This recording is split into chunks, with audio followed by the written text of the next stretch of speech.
Bismillahirrahmanirrahim. Assalamualaikum warahmatullahi wabarakatuh. Perkenalkan, nama saya Zainal Ismail dari Universitas Islam Negeri Alauddin Makassar dari Fakultas Kedokteran dan Ilmu Kesehatan, jurusan Kesehatan Masyarakat dengan NIM 7020121053. Baiklah, saya akan menjelaskan tentang sistem kekebalan tubuh pada manusia.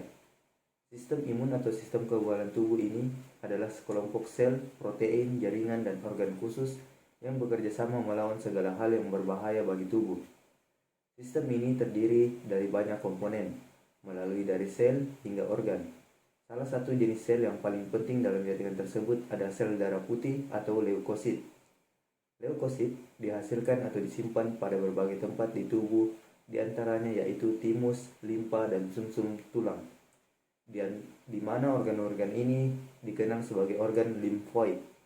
Kadang leukosit juga disimpan dalam gumpalan jaringan limfoid atau kelenjar limpa yang tersebar di seluruh tubuh.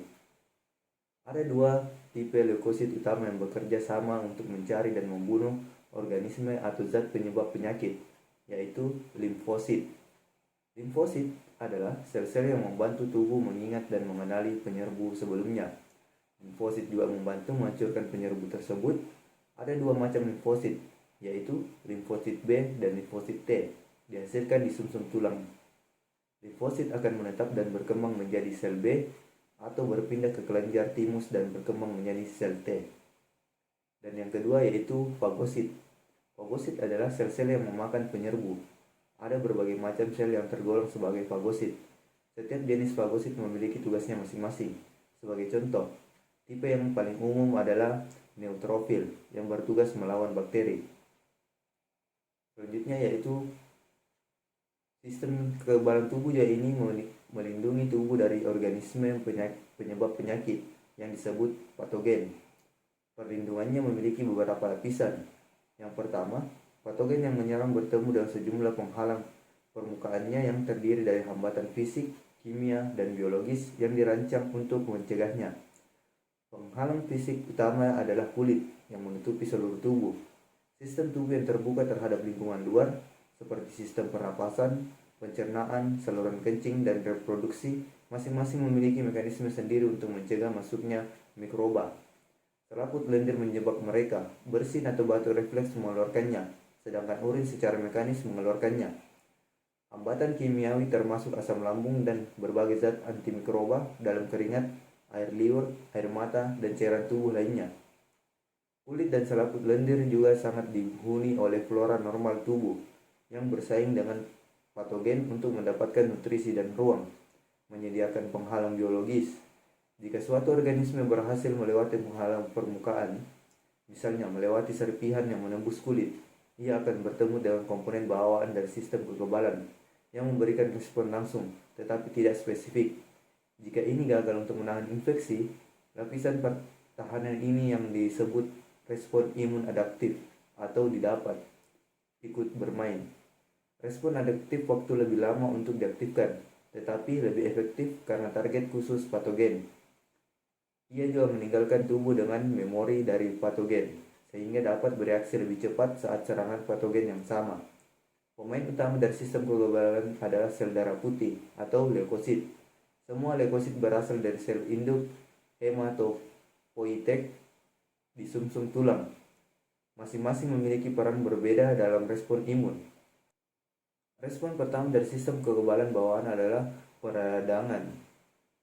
Makrofag yang menetap yang terus-menerus berpatroli pada jaringan tubuh, menelan patogen dan melepaskan bahan kimia inflamasi yang disebut sitokin yang menarik sel-sel kekebalan lain ke lokasi cedera. Basofil, eosinofil, dan sel emas melepaskan sitokinnya sendiri.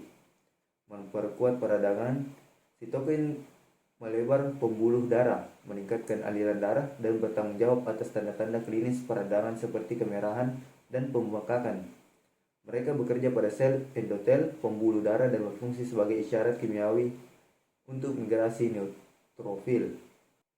Mereka bekerja pada sel endotel pembuluh darah dan berfungsi sebagai isyarat kimiawi untuk migrasi neutrofil fagosit utama yang terlibat dalam pertahanan lini pertama. Sel endotel yang teraktivasi menempel pada neutrofil dalam aliran, memperlambatnya sebelum membuatnya masuk melindungi dinding pembunuh. Neutrofil menelan bakteri dan menghancurkannya dengan enzim atau peroksida beracun.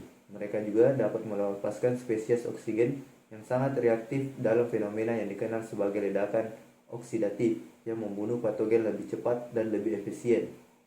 Neutrofil itu sendiri bagaimanapun juga mati dalam prosesnya. Puing-puingnya membentuk nanah di lokasi cedera. Respon imun adaptif dimulai dengan apa yang disebut sel penyaji antigen, di mana sel dendritik paling efektif.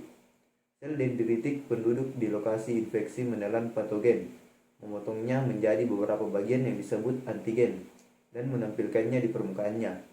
Sel dendritik ini kemudian diambil oleh kapiler limfatik dan melakukan perjalanan ke kelenjar getah bening, di mana mereka menyajikan antigen ke sel T yang cocok. Patogen itu sendiri juga dapat melakukan perjalanan ke kelenjar getah bening, di mana ia mungkin menemukan sel B yang cocok. Proses pencarian juga mendasari spesifitas respon imun adaptif. Sel T dan sel B ada dalam miliaran variasi, masing-masing membawa protein permukaannya yang unik, yang bertindak seperti sebuah kunci. Di antara miliaran kunci ini, hanya kunci yang dapat mengingat atau membuka kunci patogen penyerang yang diaktifkan.